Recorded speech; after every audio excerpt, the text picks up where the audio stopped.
हाल ही में social media पर एक नए दावे ने परेशानी खड़ी कर दी है। ये विवाद है एंड्रॉयड और आईफोन के बीच। दरअसल कई लोगों ने शिकायत सोशल मीडिया पर कुछ फोटोज के साथ की, जहां ये देखा गया कि कुछ सर्विस के लिए एंड्रॉयड और आईफोन यूजर्स को अलग अलग रकम के भुगतान करने पड़ रहे हैं। कुछ लोगों ने बाकायदा तस्वीर साझा कर कीमतों के फर्क का सबूत पेश किया है। एक तस्वीर आप स्क्रीन पर देख सकते हैं, जहां दो अलग अलग डिवाइस पर कैब सर्विस ऐप खुली है, जो एक ही लोकेशन पर पहुंचाने के लिए अलग अलग चार्ज कर रही है। वहीं कैब सर्विस के अलावा ऑनलाइन शॉपिंग के दौरान इस समस्या को देखा गया, जहां दोनों अलग अलग डिवाइस एंड्रॉयड और आईफोन से शॉपिंग करने पर फर्क दिखा है। हालांकि अगर इन शिकायतों और उसकी हकीकत की बात करें तो ऐसा कुछ सामने नहीं आया, क्योंकि इसे लूप होल बताया जा रहा है। ऐसा इसलिए क्योंकि कुछ ऐसे यूजर्स ने भी फोटो शेयर किए हैं जहां एक सर्विस के लिए आईफोन वालों को कम पैसे देने पड़ रहे हैं, जबकि एंड्रॉयड वालों को ज़्यादा देने पड़ रहे हैं। इसके अलावा कुछ ऐसी फोटोज़ भी हैं जिनमें बिल्कुल सेम रेट उन्हीं सामानों और उन्हीं सेवाओं के दिखाए जा रहे हैं। इससे ये बात तो साफ और स्पष्ट है कि ऐसा बिल्कुल भी नहीं है कि आईफोन वालों से ज़्यादा पैसे लिए जाते हैं और एंड्रॉयड वालों से कम। तस्वीर आप देख सकते हैं, जहां एंड्रॉयड फ़ोन पर मिनी कैब में 239 रुपये किराया दिख रहा है, जबकि आईफोन में 236 रुपये दिखाई दे रहा है। यानी ओला में दोनों मोबाइल यूज़र के लिए कोई खास प्राइस डिफरेंस दिखाई नहीं दिया। उबर में भी सेम लोकेशन का किराया करीब करीब सेम ही होता है। दूसरी तस्वीर है एक ऐप सब्सक्रिप्शन की। आईफोन में एक महीने का यूट्यूब सब्सक्रिप्शन 195 रुपये का दिख रहा है, जबकि एंड्रॉयड फ़ोन में यही सब्सक्रिप्शन 149 का मिल रहा है। यानी कीमतों में 46 रुपये का फ़र्क है। तीसरी तस्वीर है ऑनलाइन शॉपिंग की। आईफोन और एंड्रॉयड फ़ोन से फ्लिपकार्ट पर सफारी कंपनी का एक ट्रॉली बैग ऑर्डर किया गया है। दोनों फ़ोन्स में प्रोडक्ट की कीमत 1651 रुपीज़ आई है। ऑनलाइन शॉपिंग में दोनों फ़ोन्स पर कीमत बिल्कुल सेम है। अमेजन पर भी जितने प्रोडक्ट चेक किए गए, दोनों मोबाइल पर एक ही प्राइस दिखा है। चौथी तस्वीर है क्विक कॉमर्स। ब्लिंकिट में फॉर्च्यून के सरसों तेल की कीमत दोनों मोबाइल पर 171 रुपये प्रति लीटर, यानी दोनों में कोई फ़र्क नहीं है। वहीं सीनियर एडवोकेट अश्विनी दुबे का कहना है कि इस मामले में आगे जांच की जाएगी, क्योंकि बहुत सारे यूजर्स ने ओला और उबर के खिलाफ शिकायत भी कराई है।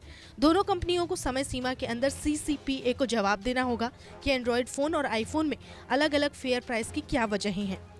अब वहीं अगर कोई दोषी इस मामले में पाया जाता है तो 3 तरह से फैसला लिया जा सकता है। पहला, कंपनियों पर जुर्माना लगाया जा सकता है। दूसरा, प्राइस तय करने के निर्देश दिए जा सकते हैं। तीसरा, बड़ी खामी मिलने पर सर्विस तक रोकी जा सकती है।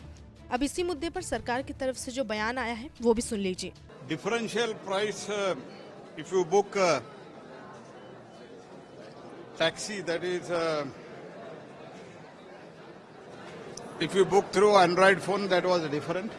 That is Ola, Uber, and if you book through iPhone, the rent were different. So I have received many complaints, and this was brought to my notice. And I asked the Consumer Minister's Department director to seek the more information about this issue, and the CCPA under my ministry has issued notice to the Ola and Uber seeking their response. CCPA has given notice 15 days times to Ola and Uber for to offer the response.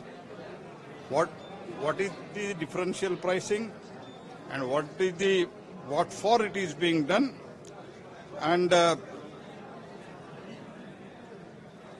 apps consume the information of various users' parameters, and the basis of this information charge differently.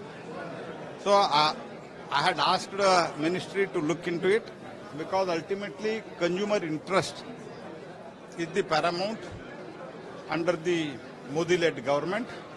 That's why we have issued them notice. Let us wait for the response. After you issued the notice, many other complaints are also being raised in the public, especially food aggregators also similar, like Swiggy, Blinkit also similar instances are coming. Even travel aggregators like, travel booking sites also are showing similar kind of result. So will there be more notices given to other sectors also?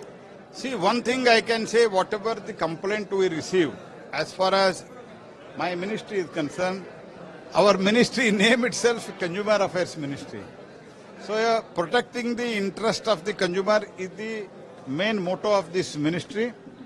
And if there is any serious major lapses in the services or in the difference between about the pricing and other things, we will definitely take the appropriate action deemed to be fit.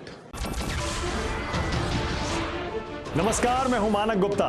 अगर आपको हमारा ये video पसंद आया हो तो इसे like और शेयर जरूर करें और हां, हमें सब्सक्राइब और फॉलो करना ना भूलें ताकि आप देश और दुनिया की कोई खबर मिस ना करें। तो जुड़े रहिए हमारे साथ और देखते रहिए न्यूज़ 24।